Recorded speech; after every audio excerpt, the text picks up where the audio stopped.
2025 ജനുവരി 21 current affairs. ഒന്നാമത്തെ ചോദ്യം, 2025 ജനുവരിയിൽ മിസോറാം ഗവർണറായി നിയമിതനായത് ആരാണ്? ചോദ്യം ഇതാണ്, മിസോറാം ഗവർണറായി നിയമിതനായത് ആരാണെന്ന്. ഉത്തരം general doctor Vijay Kumar Singh. General doctor Vijay Kumar Singh ആണ് പുതിയ മിസോറാം ഗവർണർ. മുൻ കേന്ദ്ര സഹമന്ത്രിയും കരസേനാ മേധാവിയുമാണ് ഇദ്ദേഹം. രണ്ടാമത്തെ ചോദ്യം, 2025 ജനുവരിയിൽ സൈബർ കുറ്റകൃത്യ അന്വേഷണത്തിലെ സഹകരണം വിപുലമാക്കാൻ ഇന്ത്യയുമായി കരാർ ഒപ്പിട്ട രാജ്യം. സൈബർ കുറ്റകൃത്യ അന്വേഷണത്തിലെ സഹകരണം വിപുലമാക്കാൻ ഇന്ത്യയുമായി ഏത് രാജ്യമാണ് കരാറിൽ ഒപ്പിട്ടത്? ഉത്തരം അമേരിക്ക. അമേരിക്കയാണ്, ഓർത്തുവെക്കണം. മൂന്നാമത്തെ ചോദ്യം, ചൈന വിക്ഷേപിച്ച പാകിസ്ഥാന്റെ ആദ്യ തദ്ദേശീയ ഇലക്ട്രോ ഒപ്റ്റിക്കൽ ഉപഗ്രഹം. ചൈന വിക്ഷേപിച്ച പാകിസ്ഥാന്റെ ആദ്യ തദ്ദേശീയ ഇലക്ട്രോ ഒപ്റ്റിക്കൽ ഉപഗ്രഹം ഏതാണെന്നാണ് ചോദ്യം. ഉത്തരം PRSC-EO-1.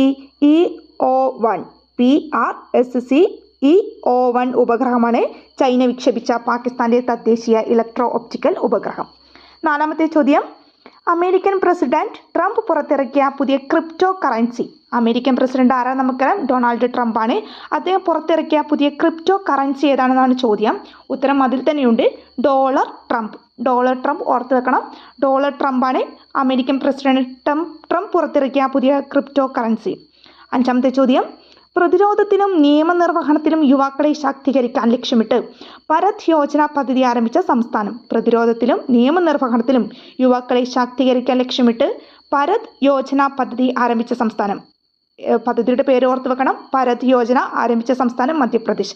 മധ്യപ്രദേശിലാണ് ഭരത് യോജന ആരംഭിച്ചത്.